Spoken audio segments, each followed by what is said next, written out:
like to call to order the January 26th meeting of the Boulder Valley Board of Education. Sandy, would you please call the roll? Albright. Here. Belleville. Jenny? Jenny, are you here? Yes, I'm here. Jones. Here. Myers. Here. Reed. Here. Roberge. Here. Smith. Here. Okay, please join me in the Pledge of Allegiance.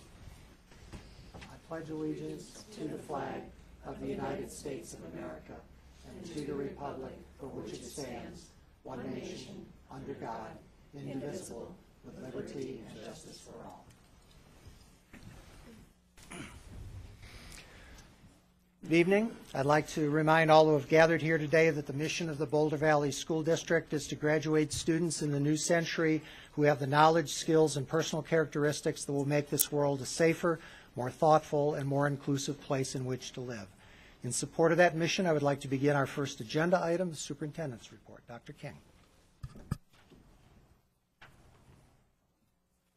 Good evening, Mr. President, members of the board. Tonight, I will recognize a student fall state champion who was unable to join us in December, and a teacher who received statewide professional recognition from his peers last October. Would Colorado 5A state cross-country champion Kelsey Lakowski, a junior at Boulder High School, please join me at the podium. Kelsey.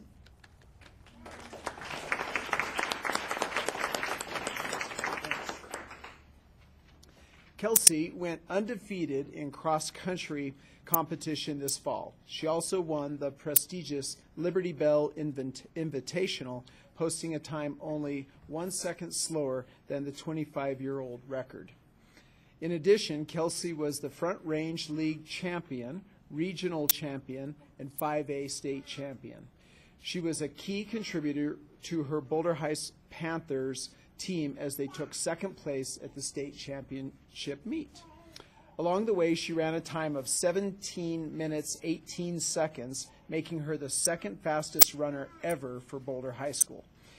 After the state championship meet, Kelsey went to the Foot Locker Regional Championship in Kenosha, Wisconsin. She finished 5th and qualified for the national championship in San Diego in December, where she placed 6th nationally. Kelsey is the only girl from Colorado and one of 40 in the nation to run in the national championship this year. She also won the Gatorade Runner of the Year for the state of Colorado, and her coach is Monique Guidry, and I see Monique back here. Give us a wave. Congratulations, Kelsey, on your hard-earned state and national recognition. We're really proud of you, and I appreciate you coming. I see your athletic director, Brent Graham, is back there also. Thanks for coming, both of you, and we're really proud of you. Good job.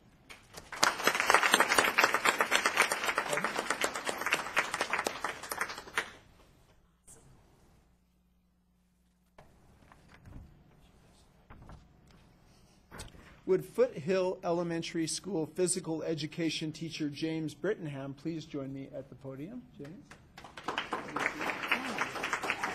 You brought the family, your own cheering section here tonight. That's great.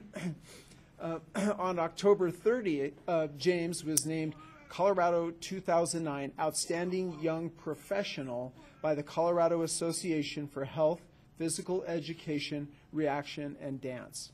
According to Fireside Elementary School teacher Elaine Rosquist, who nominated him for this honor roll, quote, James is an exceptional person to have in a leadership position.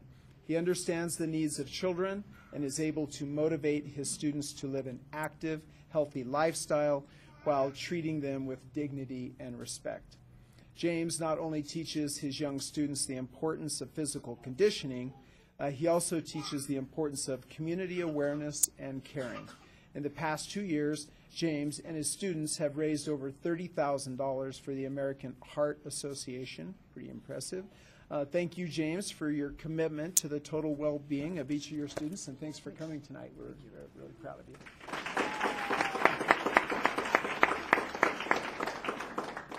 And James's principal, Melissa Poets, made it tonight. We appreciate it. Thanks, Melissa.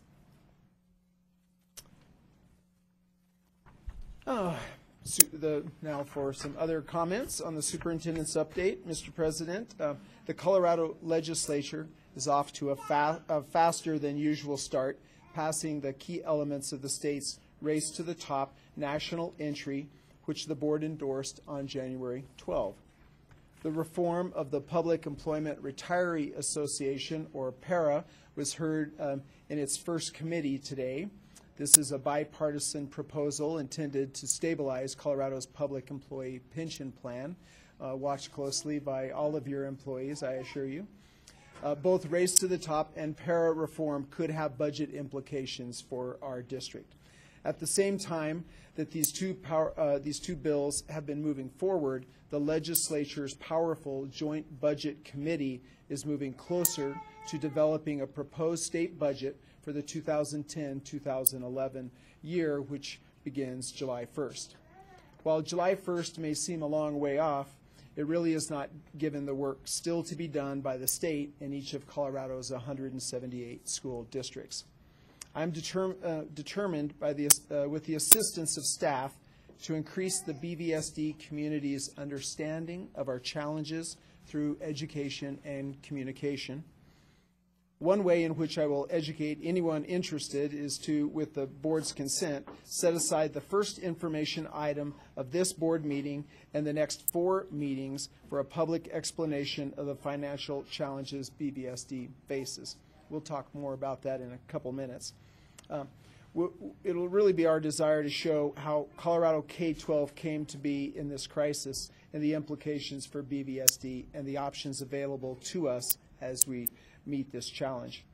Staff and I will host our second Superintendent's Budget Advisory Committee meeting tomorrow afternoon from 3 to 5 in this room.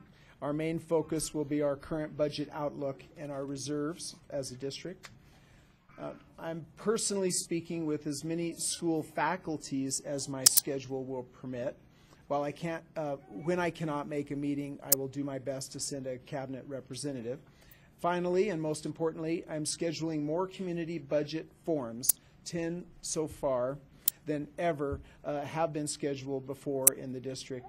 This is to communicate with and listen to as many BVSD stakeholders as possible before I must submit a preliminary 2010-2011 budget to you for your consideration. A news advisory with the dates, locations, and times for those meetings will be going out to the media tomorrow. It will also be shared with all schools. There will also be a budget crisis webpage with a link from the front of the BVSD website going up this week. This page will have the latest budget information that we have to share, a public meeting schedule, and other information that I believe will help people understand how this coming year is unique and the challenges it brings. I appreciate the board's support in designating the lead information at 5 meetings in a row to give the BVSD community the information needed to understand and respond to this unprecedented challenge. And on a positive note, I cannot think of any other school community more ready and able to meet this crisis in a way that not only safeguards classroom instruction as much as possible, but allows us to continue to improve each student's learning. And this concludes my report. Thank you. Our next item is public hearing, and there are no speakers signed up for tonight, which then leads us into board communication. Board members.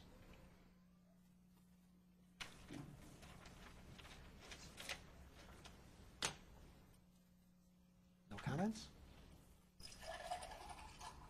Leslie. Just 2 things. First of all, I attended the American Indian Youth Leadership Institute, and the district every year has these institutes or workshops for all of our different diverse populations. And last year I decided that normally I went to the Latino one every year. I should start going to the other groups. So this year was the first time I went and attended ALE, and I really encourage board members to attend these because they're very well run. The committees really work hard on bringing in good speakers for the students.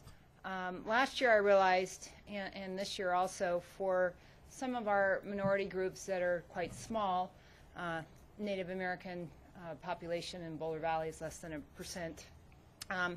It's really good for them when they're spread out throughout the district to get together and be able to talk about their issues. And it was really interesting. They stood up and gave a shout out to their tribes and bands, and I would say there was probably 20 different bands and tribes, and maybe 30 students. So we had Inuit from up in the Arctic to Hawaii to various groups all over the country here.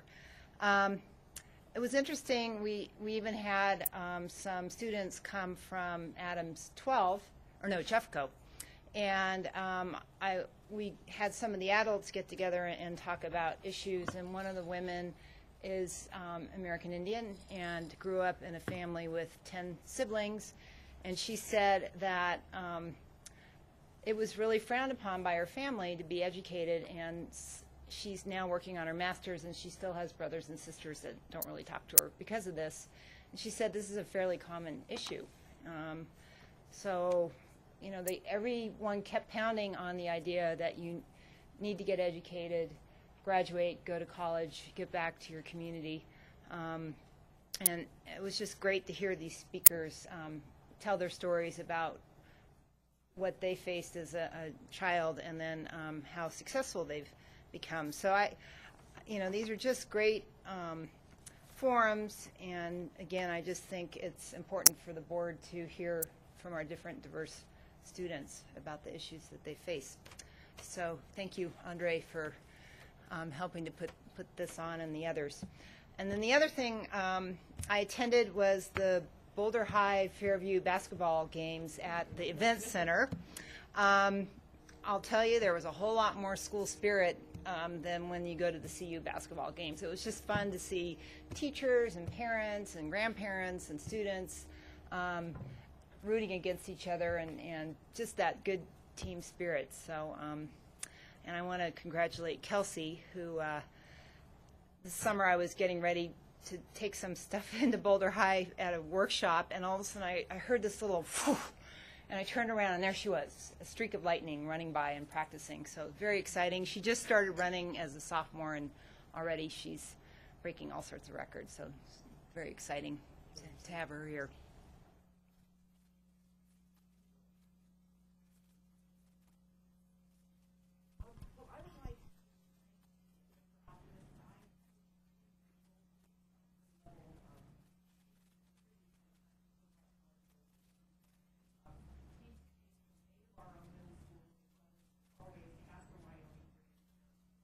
Thank you. Ken Carlisle, one of these days I'll remember.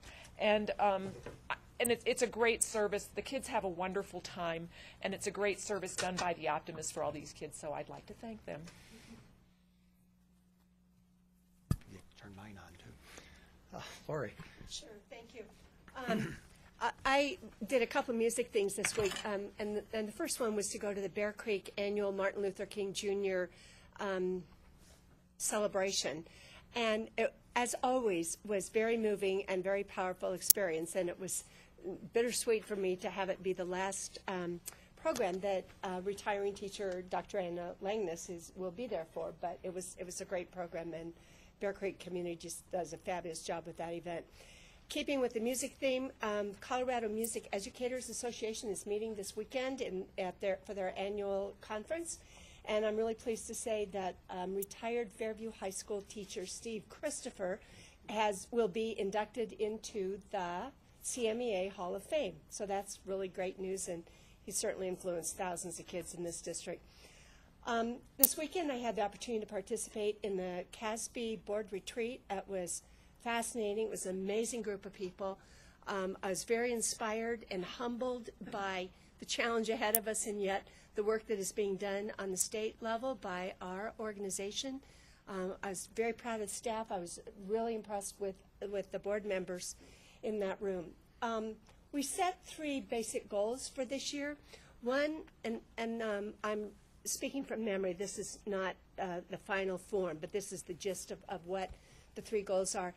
One will be to oppose any legislation that has any fiscal costs in a time that our districts are having to do much more with much less, to urge legislators to resist their interest in passing any legislation that will put us at further challenge. So that will be one goal. A second one is, you may recall that last year there was a big effort in the legislature to have a transparency law where our checkbooks would have to be searchable and all of that budget information online searchable. And CASB has actually drafted legislation that will be not as expensive and take a much less amount of time to accomplish and still have the goal reached that the public can see our fiscal situation. So I'm hopeful. So that's I commend them for putting that together. And the third goal will be to advocate for any effort that anyone's involved with to untie this Gordian knot caught up in the Constitution of Tabor and Gallagher and Amendment 23. So I'm pleased that our state organization is dealing with really critical issues for this year.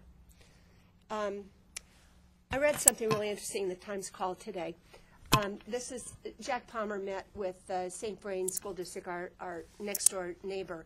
And here's just a summary from the article. I'll just read one line. Based on an average teacher salary of $50,000, Jack Palmer estimated 5,000 Colorado teachers will lose their jobs because of the funding cuts. And it just really brought home to me the crisis that we're facing as we think about what the effect is for children in this state. It's a grim situation, and I personally am looking forward to concrete, what our plan is in more concrete numbers, and I'm glad that we're working to both solicit input and put together our own plan. Thanks. Other board members? Okay, our next agenda item then is student communication. Thank you, board members and Mr. President.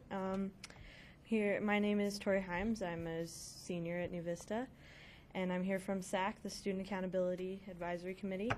And in our last meeting on January 16th, we updated and revised the goals of our subcommittees, while also eliminating the nutrition and honor code committees due to lack of students and the inability to make significant changes in both areas. So instead, we formed another group with the remaining students, as well as new students, focusing on freshman seminar and the weaknesses of freshman seminar to come up with a proposal for a more stimulating and educational experience for that class. And for the other committees, the CSAP committee and the Achievement Gap committee, the CSAP committee is in the process of finding a CSAP expert to work with and formulate realistic goals for incentivizing the CSAPs, and the Achievement Gap is working on a proposal to present to high school principals on implementing our AP Shadow program for freshmen and 8th grade students, as well as creating SAC-led presentations to 8th graders and freshman students about AP classes and the benefits of AP classes, and how peers can help,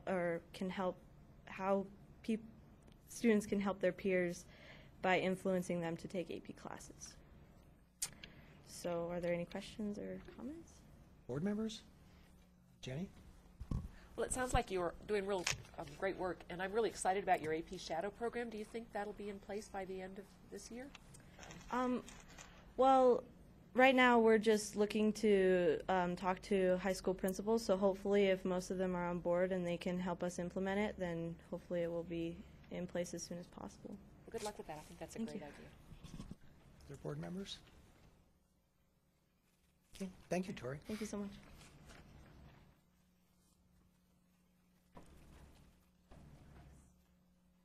Our next agenda item is an information item on the budget update. Okay, great. Well, we're trying something new here this evening, and I mentioned earlier in my comments that it's our intent to have the first information item in the next 5 meetings on budget, school finance issues for the board's benefit, but also for our viewers and staff.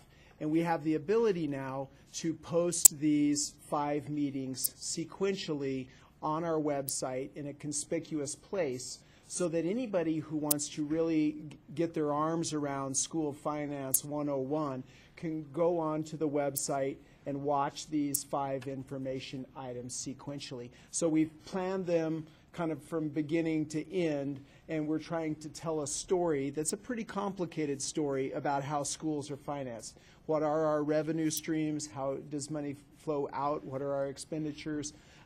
What are some of our constraints as an organization? Our goal here is really transparency and to help as many people as possible understand the complexities of school finance and how it is that we're in the crisis that we're in.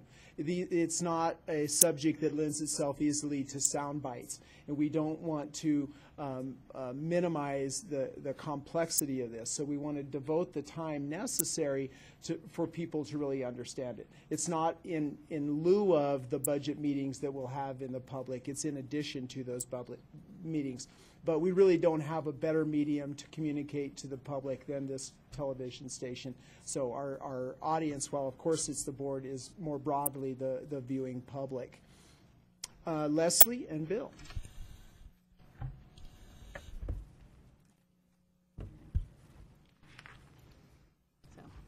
Thank you.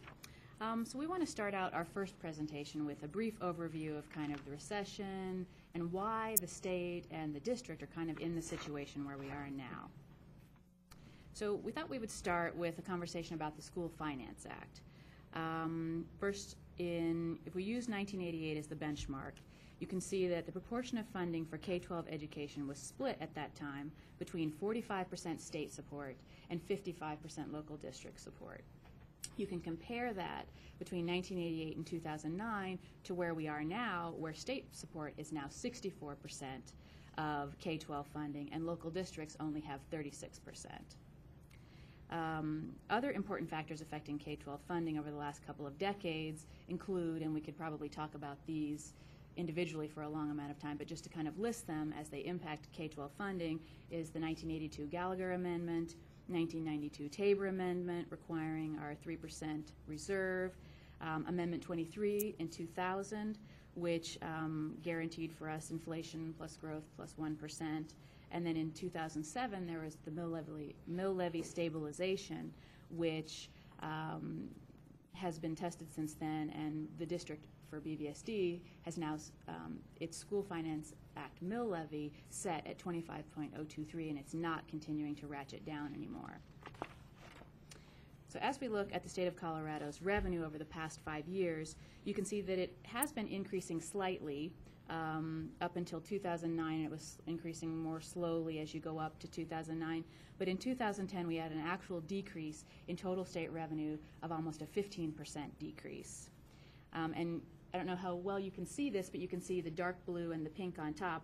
The dark blue shows that 98% of the state's general fund revenue is made up of essentially sales tax and individual and corporate income taxes. And collection of these taxes has been highly impacted by the recession, both nationally and in the state. Also, as we've mentioned in the past, the state has missed its continuously lowered revenue projections for the last 6 quarters. And we're anxiously all awaiting the March revenue reports, as these will have a significant impact on the state's 2010 and 11 budgets.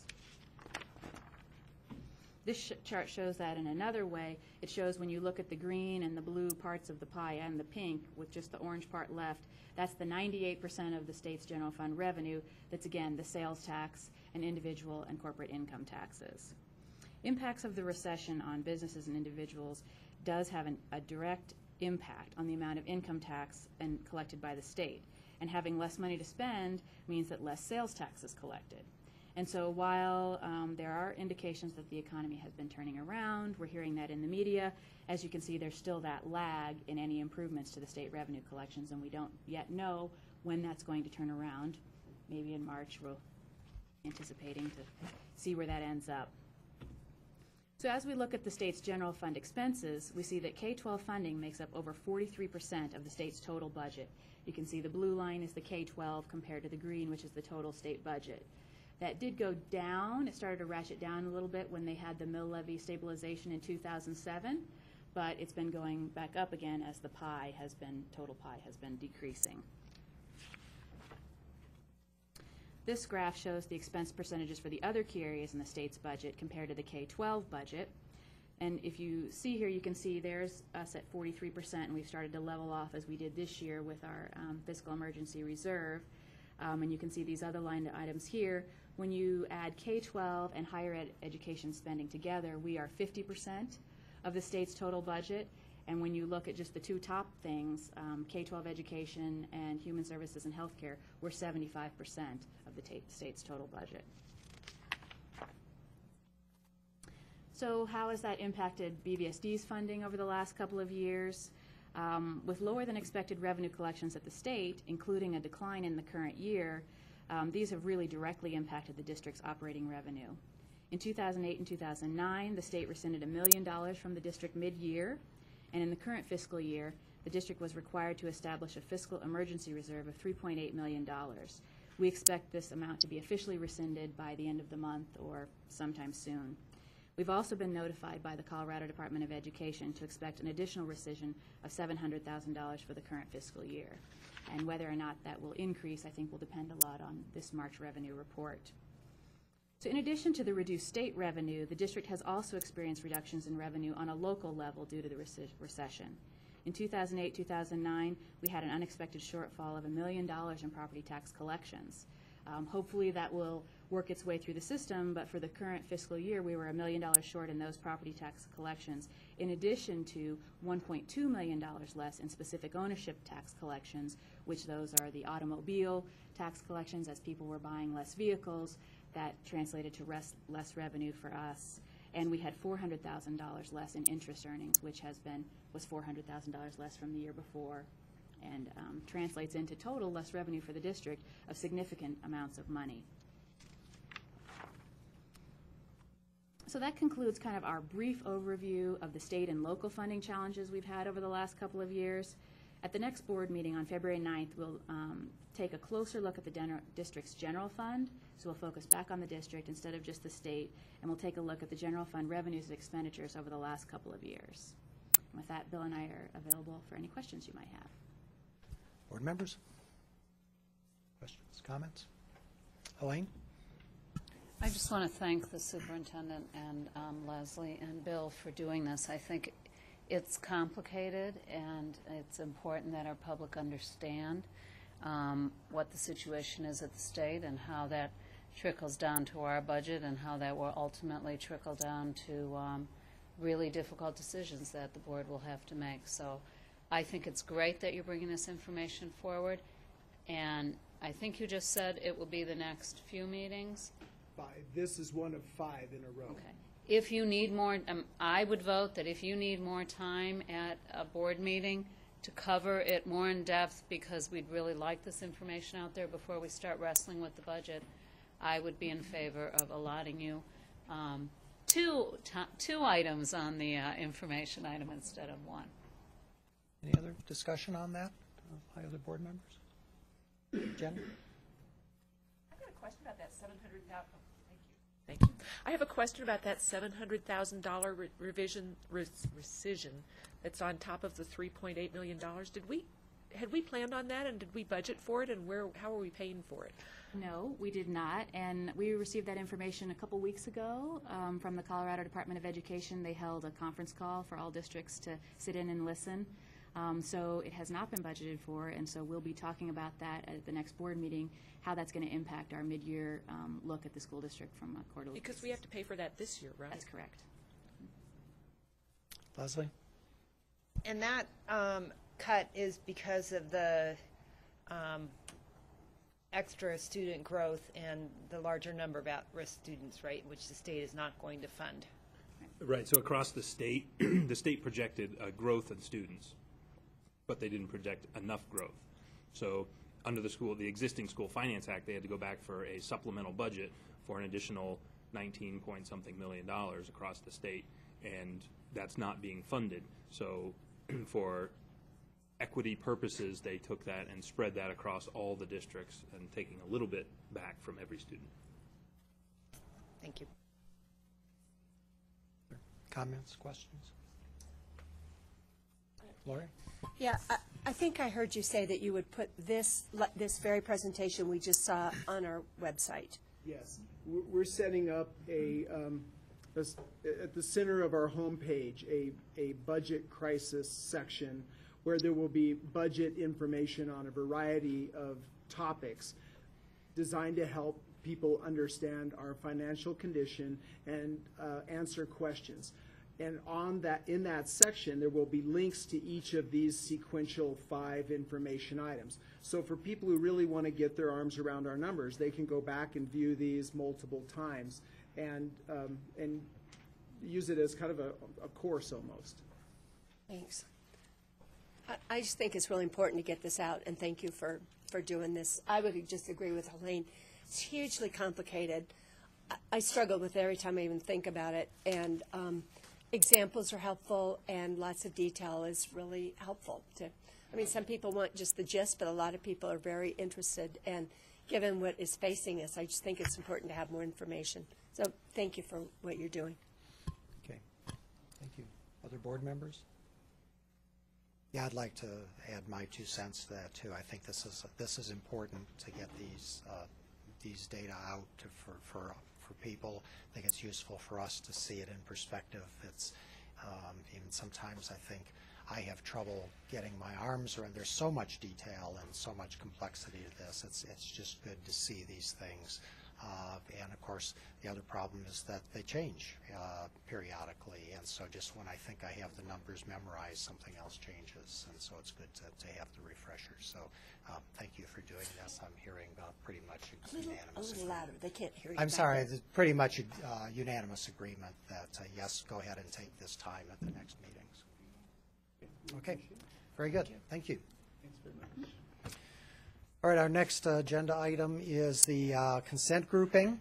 Tonight it consists of personnel items, approval of minutes of the January 12th, January 14th, January 19th board meetings, acceptance of donation of BCSIS High Peaks and Arapahoe Ridge, acceptance of donation for Emerald Elementary, acceptance of donation for nutrition services, acceptance of donation, another donation for nutrition services, appointment of members to the Citizens Bond Oversight Committee, final acceptance of bond program, Netherland Elementary School site, structural and irrigation improvements, final acceptance of bond program project Flatirons Elementary, addition and renovation, final approval of 2010 BVSD legislative platform, and finally, approval of charter school contract renewal for Horizons K-8 school. Do I have a motion?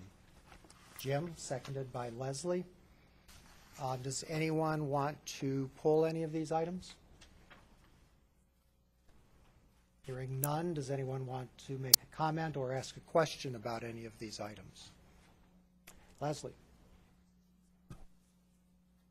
Well, I just wanted to comment that in these economic times, thank you for all the people that are making generous donations. I wanted to pick one out in particular regarding the solar panels that are being or have been installed at BCSIS and High Peaks, as well as the Arapahoe campus.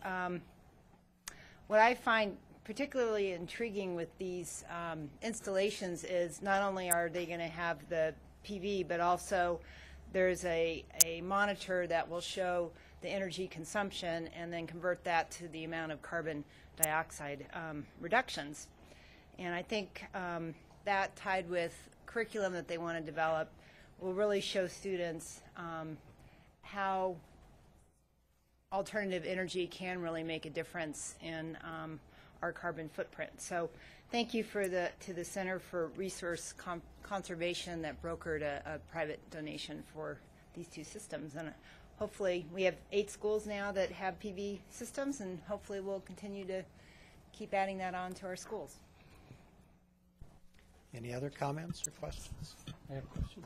Tom? How much, if you know, of the energy needs of the schools will be met by the solar panels? Do you know, Joe? Most of the solar panels don't include any kind of storage system, so it's as it goes along, but it can be up to 25% of some of our schools' electrical needs at a given time. It's pretty significant. Yeah. Thank you. Okay. Any other comments or questions? I just again like to thank the people who have donated to help our school district with nutrition services and all of the other donations that people make to help us. I also want to thank the people who have signed up for the Citizens Bond Oversight Committee. It's a very important and visible job in our community, and I really appreciate the people who have stepped forward to do that. And I think that's probably, let's see, I have one other comment if I can't find it. I guess that was it. So, Sandy, would you call the roll, please? Albright? Yes. Belleville? Yes. Jones? Yes. Myers? Yes. Reed? Yes. Roberge? Yes. Smith? Yes. Motion passes. Okay. Our next agenda item is a study item, and it's proposed revisions to Board Policy DB, Annual Operating Budget. Lori, you had a comment to make about this? Yes, I attended the audit committee last week or 2 weeks ago. Helene and I were the two board members who were on this committee, and at that time we were favorable toward what the recommendations were, what the request was, and we suggested that we bring this issue forward for board's consideration. However, that was contingent on asking Leslie and her staff to look into what some of the risks might be connected to this policy revision. And actually, in light of, I would like, Leslie, if you would explain some of the things that you discovered in terms of what the costs are and what some of the risks are. But let's hear what you have to say, and then we'll talk a little bit about what some concerns might be. Great. So maybe I'll give a little background. Thank you for that introduction. So during last year's state legislative session, the Colorado school law was changed to allow school districts to provide for their required TABOR reserves in either real property or with a letter of credit. So due to these changes, the district's audit committee has reviewed and is contemplating the following revisions to Board Policy DB Annual Operating Budget. First, in lieu of the currently budgeted 3% cash TABOR reserve, the district could designate real property owned by the district or secure a letter of credit from an investment-grade bank for all or a portion of the reserve required by TABOR for all district funds, not just the general operating fund. Second, in conjunction with the TABOR reserve change, the audit committee members recommended a review of the district's contingency reserve percentage. Currently, the district budgets a 6% reserve, and this is made up of a 3% TABOR reserve and a 3% contingency reserve, which is what is in the current policy. By making these changes, the district could potentially free up one-time funds, which could be used to assist with the current budget crisis. However, as Lori stated, the audit committee asked that I do some further research on possible risks and costs of the policy changes we've suggested, and there are several things I think the board should consider as they contemplate these policy changes.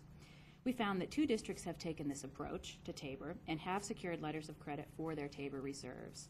No district that we are aware of has used real property for their TABOR reserve. Additionally, securing a letter of credit is expensive, we've discovered, and we could expect fees of over $250,000 for this first year and ongoing costs of between $50,000 and $75,000 a year. And most of this expense relates to the requirement that the district pre-negotiate certificates of participation as a part of our letter of credit. That's really the expensive part of the bank, the legal fees that come along with that. Another consideration is the district's current highly rated financial status.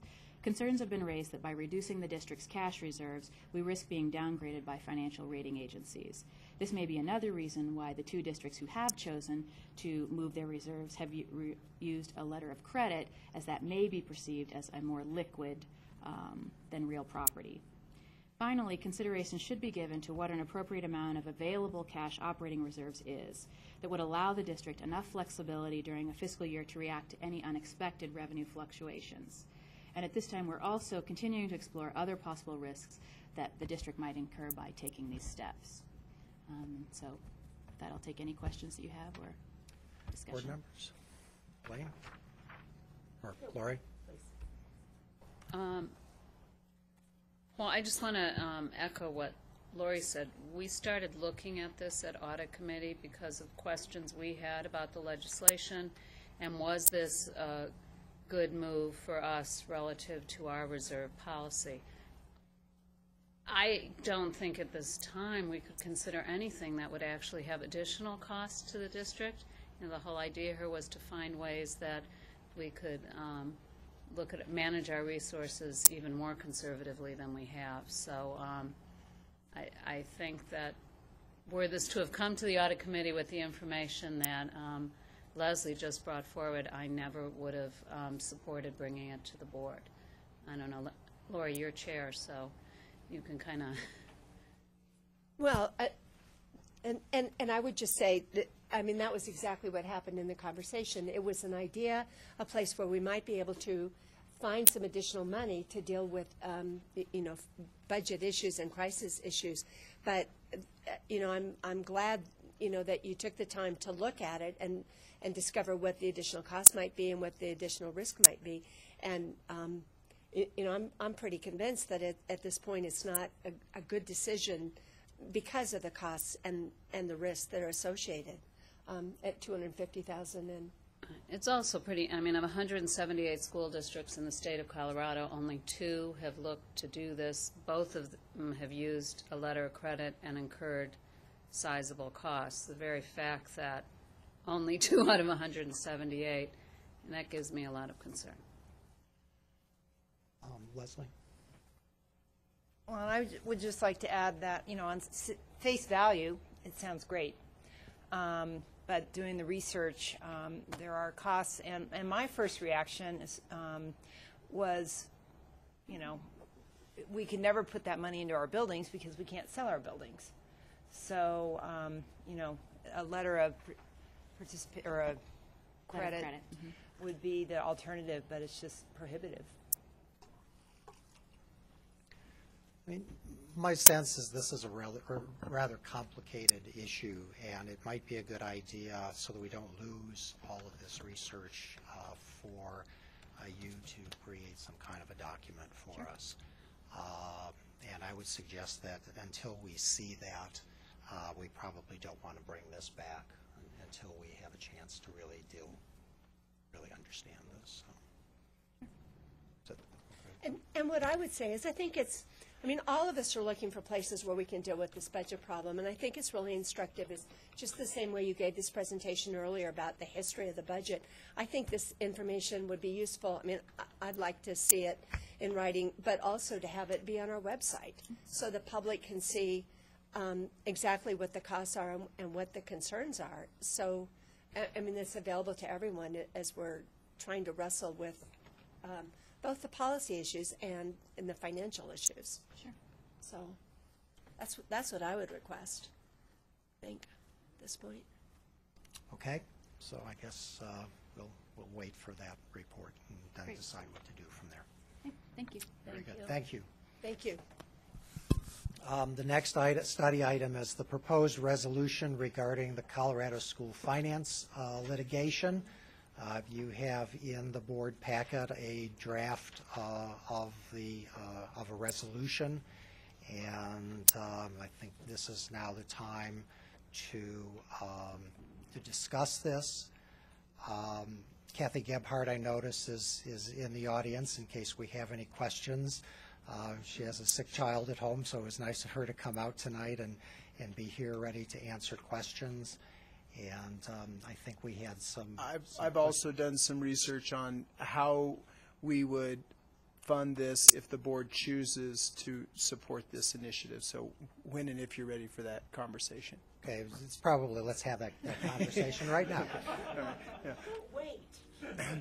Well, we have supported this litigation in the past, and the last time we did so, we had some one-time money that was set aside for an initiative that was not going forward. So we captured that money and used it. That was pretty convenient.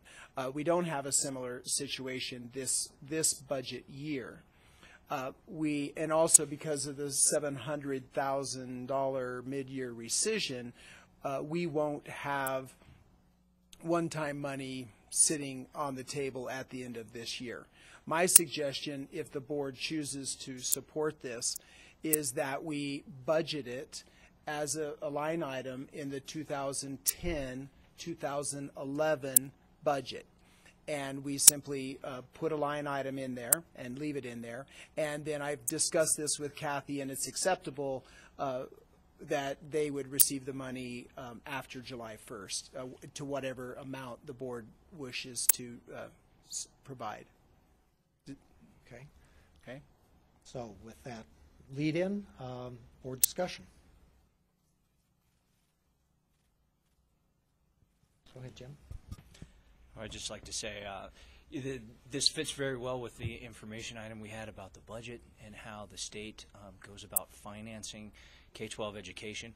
A majority of the way they are funded is susceptible to a recession, and we have to find a more stable way to finance both our government and our K-12, and this seems like the only way available to really highlight the importance of finding that stable funding source stream, and so I support this. I don't know what dollar amount we need to put in there, but I think it's a long-term investment for the future of the kids who aren't even in the system right now. So I support this. Leslie? What level did we support it last time? I know it was per student. I think it was about $6,500 the last time we did this. For the 08-09 year, we paid about $6,300. And I think the request is $1 per student enrolled in the district. Wayne? Is that $1 per student enrolled in the district payable in 1 year or multiple years? Kathy, would you like to discuss this with us? It may be negotiable. I'm not sure. I'm ready to negotiate. Huge difference. Times more. Hello, thanks for inviting me up. And to answer your question, Helene, let me first explain why there's a jump in the amount that we're asking for. The earlier amount, the case was on appeal, and so that was just the costs associated with filing briefs, lining up amicus briefs, those kinds of costs. So there weren't very many costs in actually filing the appeal. As compared to now, we have a complaint going through Denver District Court, full litigation. The state has 4 attorneys already assigned to it, and they've assigned a fairly large budget, would be my guess to it. So that's why the jump between what we had asked for as a level of support, which I think was about 25 cents a kid or less, up to $1 a kid.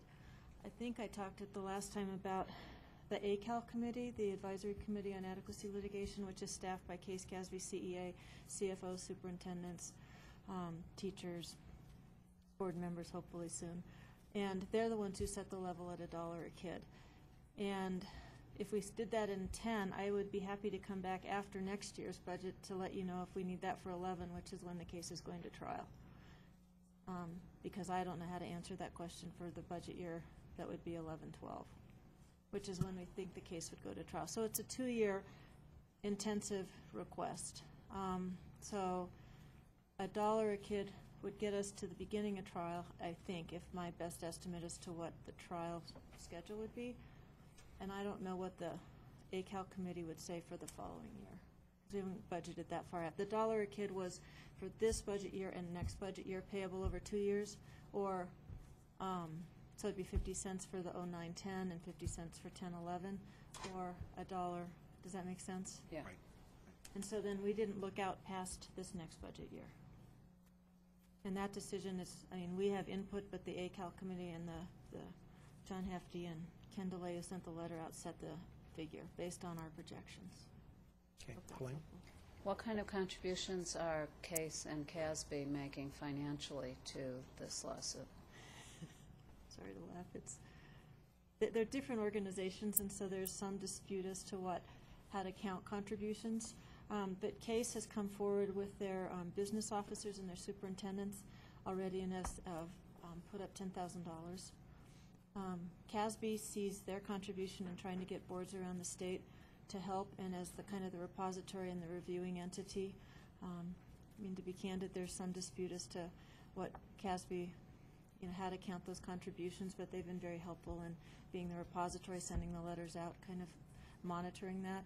And CEA in the past, at the very beginning, gave us $10,000 and has made a commitment to give us additional funding going forward and help us at the national level to get funding from NEA as well. I just would wonder why we pay dues to CASB. I don't know why CASB hasn't taken a percentage of the dues that are paid by every district in the state and contributed, as opposed to asking us for dues and then once again asking us for a contribution to a lawsuit. I just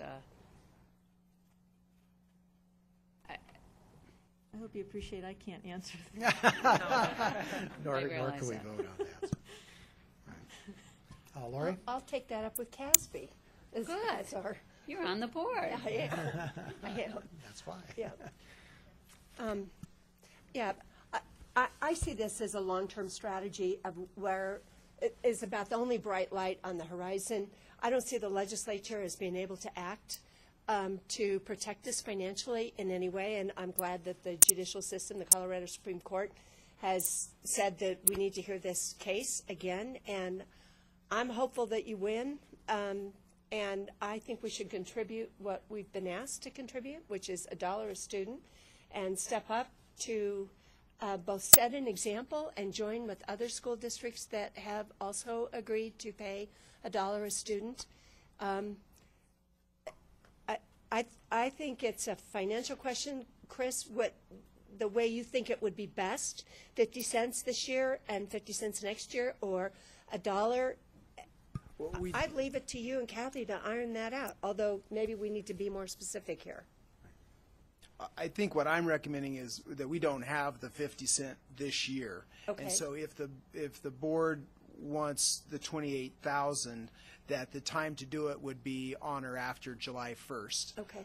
And that we would do it in that year, because I can't guarantee that we can find it in this year's budget with that rescission looming. And having said that, it would, in the interest of full disclosure, it will increase the size of the cuts to the tune of 28,000 that we make next year. Something won't happen in order for this to happen. I would still recommend it because I think it's penny wise, pound foolish. The magnitude of the kind of impact that this litigation could have on the district, it would mean many millions to the district. So to get cheap here is not something I would recommend. But. Okay. Leslie? I'm just curious, have you gotten districts signing on to pay the $1 a head? Yes, we have. In districts I haven't even visited or talked to. Great. Okay. Jenny? I'd like to join those districts because I'm mad. I just can't understand why we treat kids the way we do in this state, and I don't think that we should do anything that indicates to anybody that we think what's happening to us is okay. And I'd like to fight back, so I'm in favor of supporting Kathy's lawsuit with $1 a kid. And if we had it, I'd offer more. But we don't, so I'm not, just so you know. Tom? Well, when I voted for Amendment 23, I voted for increase in school funding every year. That's what I voted for. Now, it seems like loopholes in that particular amendment allowed us to be in the position we are today. So I'm quite irritated about how public education finance happens in the state. So I'm for this. I'd support it. Comments? I have to say that I'm very much in support of this. I know sometimes people criticize this idea of going to the courts to solve these problems, but last time I studied our form of government, we have 3 branches, and there's supposed to be a balance of power. And I think it's entirely appropriate for us to seek legal remedy when we think that other branches of government aren't stepping up properly. I'm always troubled by spending money, but I have to look at what's the upside of the potential upside of this as well as the downside.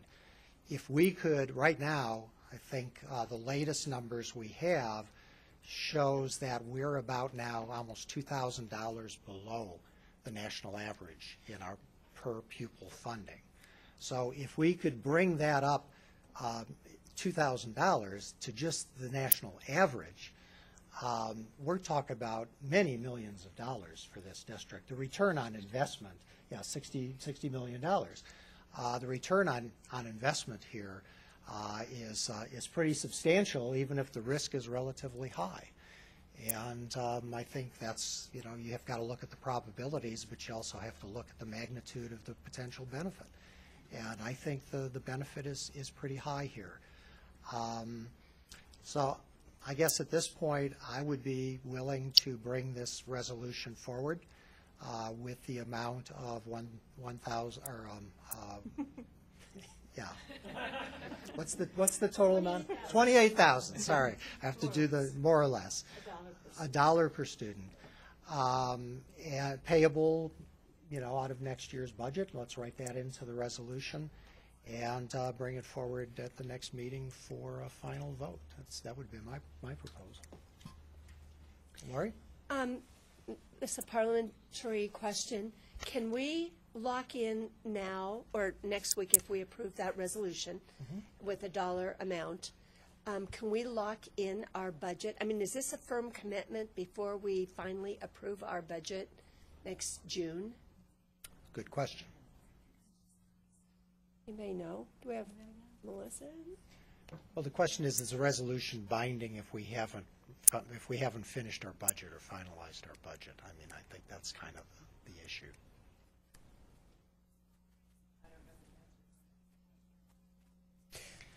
Seems to me that we're building a budget. Right. We're building a budget, and we just loaded the first item into it with great certainty, and then we just keep building that budget and approve it in. So we've made the first of many budget decisions that will happen this spring. Okay. It would not preclude, nor should it, I think, a board member, when the final budget comes around, changing their mind and suggesting that the item be cut. But we've always in the past just passed a resolution approving this kind of line item. Right. Okay, so let's bring back this language with the financial support filled in, and we'll put it on consent for next time. Okay, very good. Thank you. Thank you very much.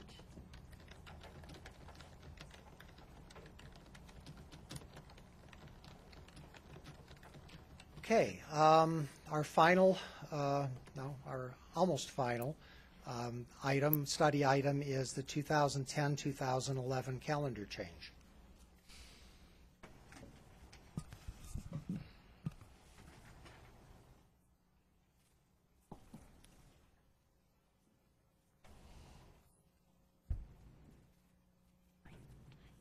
Is this our microphone?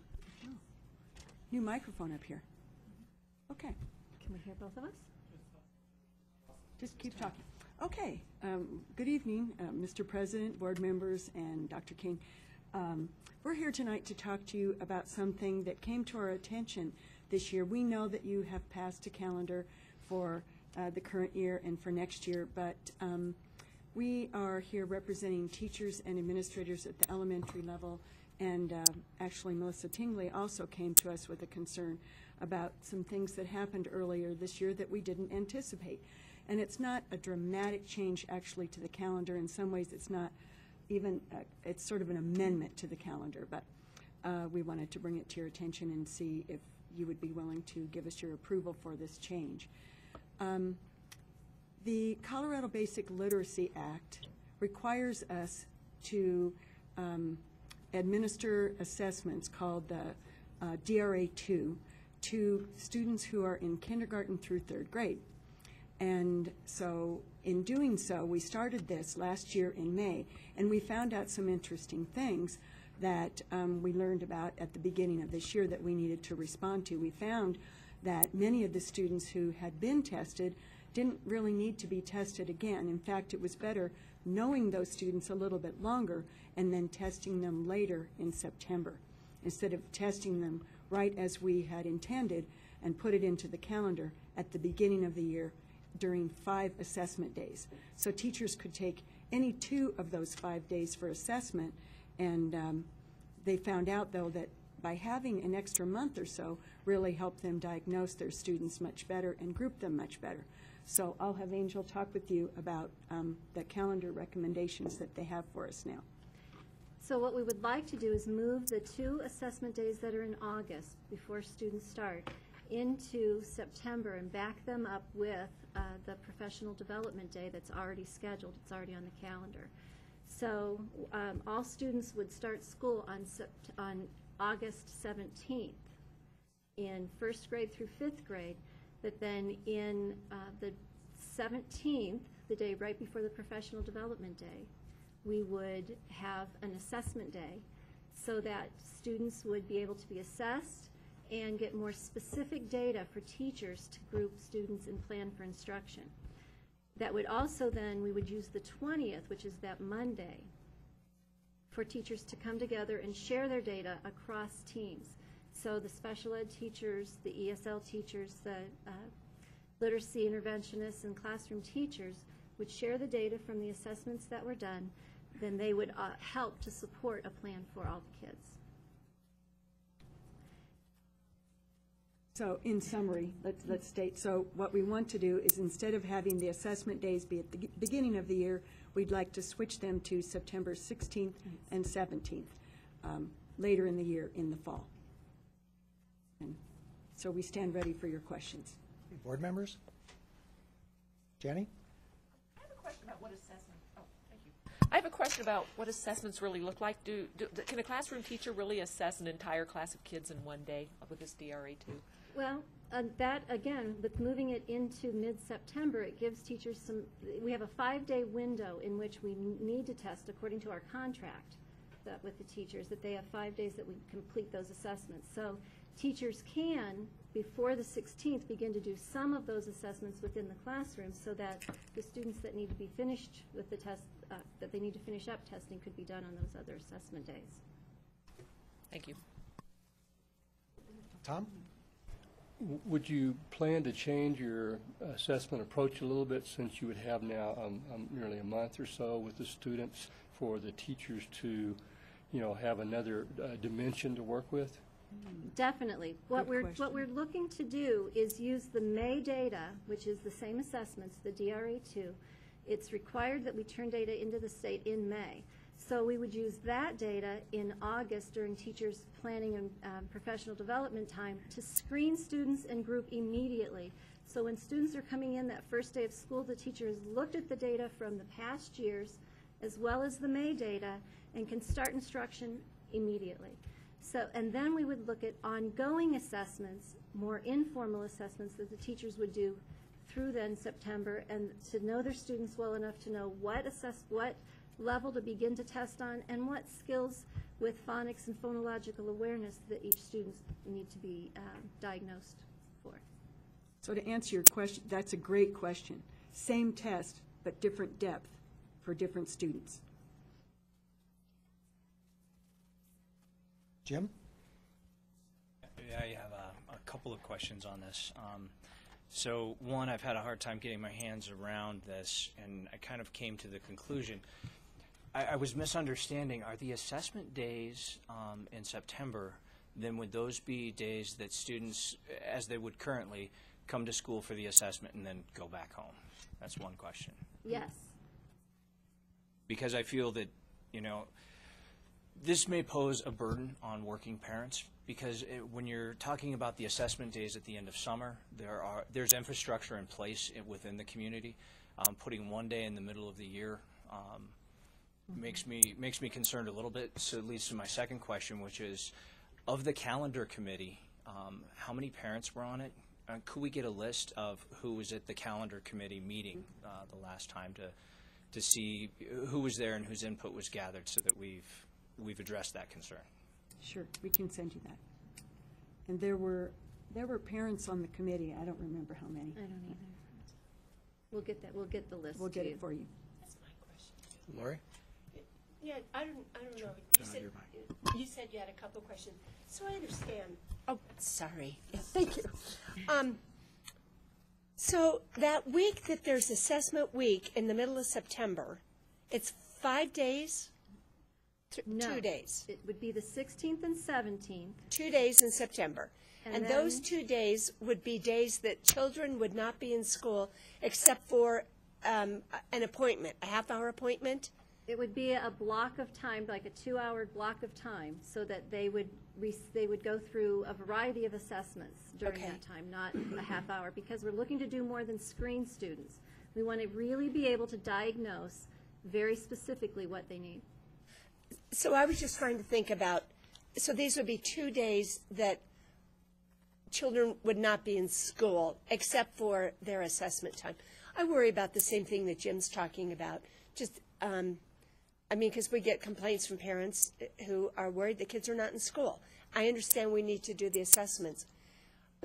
So let me ask one more question. What happens in those August days? Those August days used to be before children were in school. They came for the appointment. Right. But they still were in summer vacation, right? It was the week before school started, or the first 2 days? For middle school and high school started when elementary was doing the assessment day, had the assessment day. So it's similar to the way it would be now, where parents, the middle and high school students started and the elementary students came in for their Assessments. assessments. It's the first 2 days of school is when they were coming in for their assessment time. Okay. So all we've done is shift it a month. And this really is intended to be a